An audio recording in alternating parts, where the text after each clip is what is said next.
Gary, Billericay Town 2, Concord Rangers 0, back-to-back wins for Billericay Town this Easter and this bank holiday.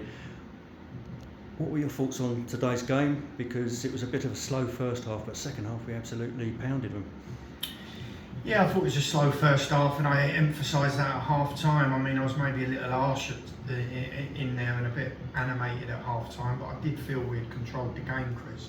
You know, when you've had a lot of the same players play between Saturday and Monday in such a tense, stress situation like we were in Saturday, knowing the importance of the game and the importance of the result, it takes a lot out of you. And I think, you know, for us to create that tempo and that intensity and that, you know, energy in our play, it took us a bit of time to get going, but I still felt, you know, by the time we went in at half time, although it was 0-0, we'd had 2 or 3 great opportunities to go in front, and we were starting to open up and, you know, pick holes in, you know, in their back line. And it was just, I did feel it was a matter of time if we, you know, continue to play with the urgency required. But, you know, it was paramount for us to back up a really important win on Saturday with another win today.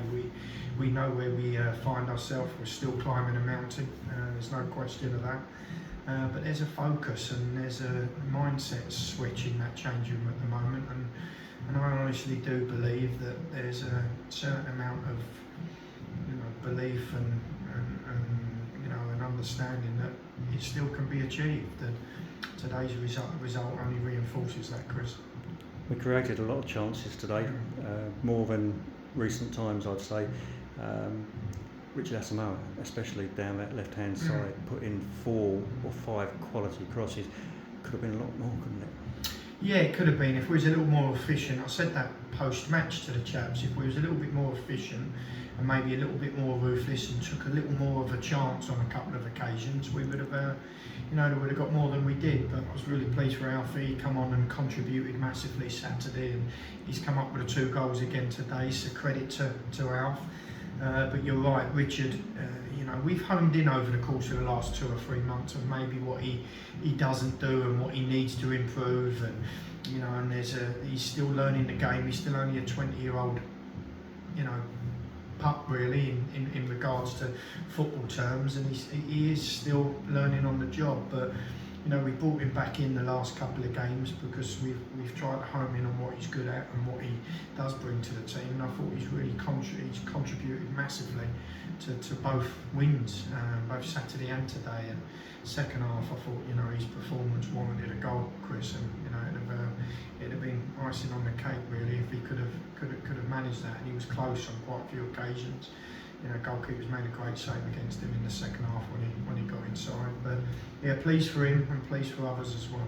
And you rested Tommy and Jay Porter. Yeah. Matty came back into the defence. Tom Bender played left back today. Yeah. And of course behind him Dan Wilkes, and he made a few crucial saves in that game as well.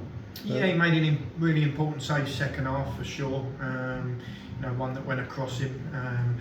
Matty would have liked to have given a rest today. I mean, he's playing his umpteenth game, and, you know, Saturday, Monday, we honestly never felt he had it in him, but he just belies his age and, you know, and the amount of games he's played already this year, and he was immense. I thought him and Ryan Henshaw really, you know, set the tone in there. Tommy Davis had a tight hamstring that he had to come off Saturday with, and Jay Porter had a twinge in his hamstring in the first half of Saturday's game, but managed to get through. But it's obviously done a little bit of damage. I don't think it's too serious. We'd like to think he'll be back Saturday, but I thought, you know, Tom Bender deputised brilliantly in there. He's done it a million times in there over the course of his career, and he knows how to play the position, and I thought he was excellent as well. And Windy on the other side, let's not forget him. I think he's contributed to the second goal, and, you know, the assist on his part for Alfie's finish was excellent play. And, you know, all in all, it's a good day. I mean, it's a good day because we've had a clean sheet, we've got 2 goals, and we've made sure we've backed up Saturday's win. And credit goes to Sammy and his team. I honestly thought Concord, you know, stayed in the game and, you know, worked extremely hard for their manager, and credit to them. And what's the mood like in the dressing room at the moment? Are we still slightly optimistic that we can get a playoff place? Listen, there's optimism while there's always, a mathematical chance, Chris. But we know we've got it all to do. We know what is required to get us, to where we need to be. Most of the results today haven't quite gone for us, but we can only look after our own results. We know if we maximise our return, then we're going to be very, very close. It's going to be a big ask. But as I've just said to you, there's a mindset switch in the change room over the course of these 2 games. I can see it. We can't afford to take a step backwards. We now need to turn the page, and we need to focus on Haringey, and that's very much what we'll be doing over this working week, getting ourselves prepared for another tough game on the road. Gary, thanks very much. Congratulations. Thank you, Chris.